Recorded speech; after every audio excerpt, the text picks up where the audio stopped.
Бәріңе сәлем достар. Архитектура біз ойлағаннан да қиын. Сондықтан олар жай құрылыс емес.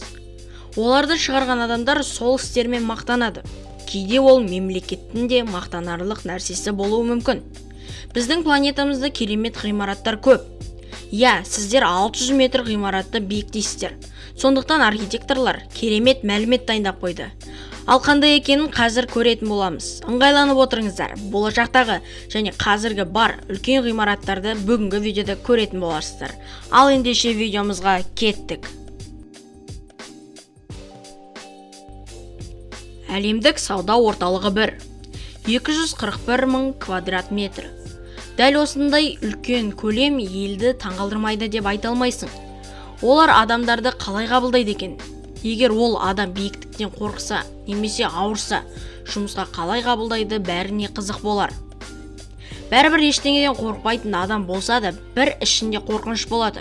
Өйткені 541 метр, оған қоса 5 метр инесімен, ал қосқанда 546-20 метр болады. Ол Американың мақтан тұтарлық құрылысы. Бұл әлемдік сауда орталықтың 104 қабаты бар, және әлемдегі ең үлкен кеңсе болып табылады. Оған қоса, ол батыс шарындағы ең үлкен ғимарат деген атауға лайық болды. Оны жасау 7 жылға созылған. Ғимарат $4 миллион бағаланады.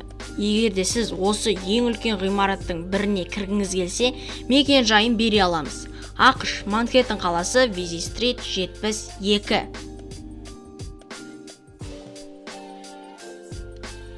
Ухань Гренландия орталығы.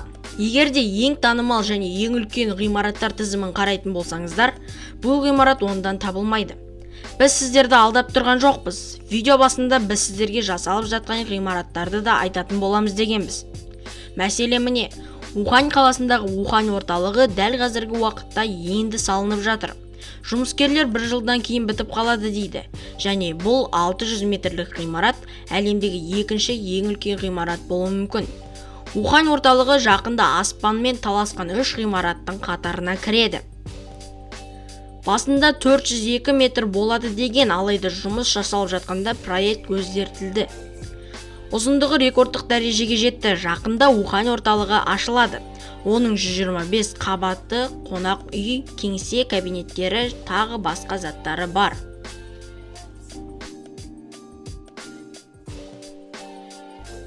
PNB 118. Сіздер ойлайтын шығарсыздар. Болашақта ғимараттар қандай болады деп. Бұл ғимарат сондай десек те болады.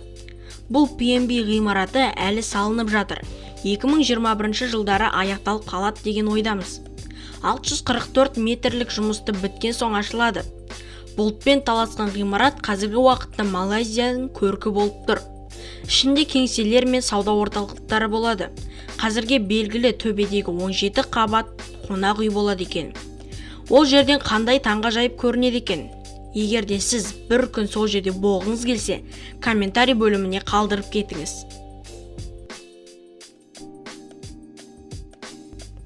Бурдж Халифа. Бұл ғимарат әзірге ең биік ғимарат болып табылады, бірақ бірінші орыннан екінші орынға түсуі мүмкін. Бәрін қазір түсіндіреміз.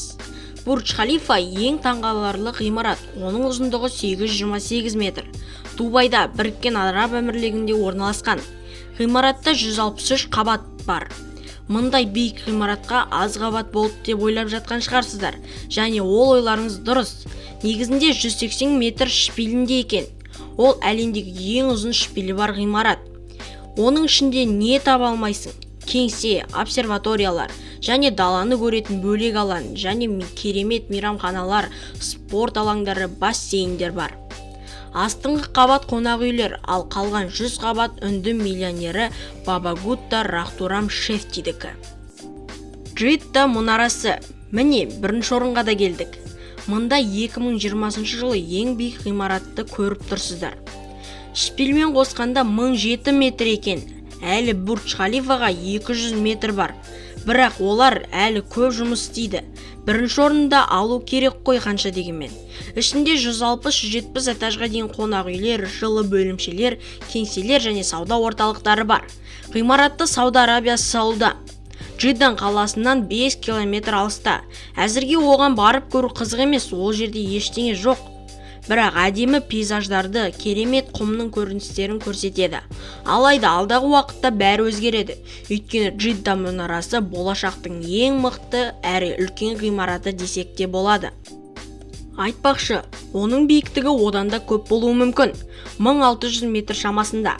Адамдар мұндай ғимараттарды салат деп көбі ойламаған, ал міне салынып келе жатыр.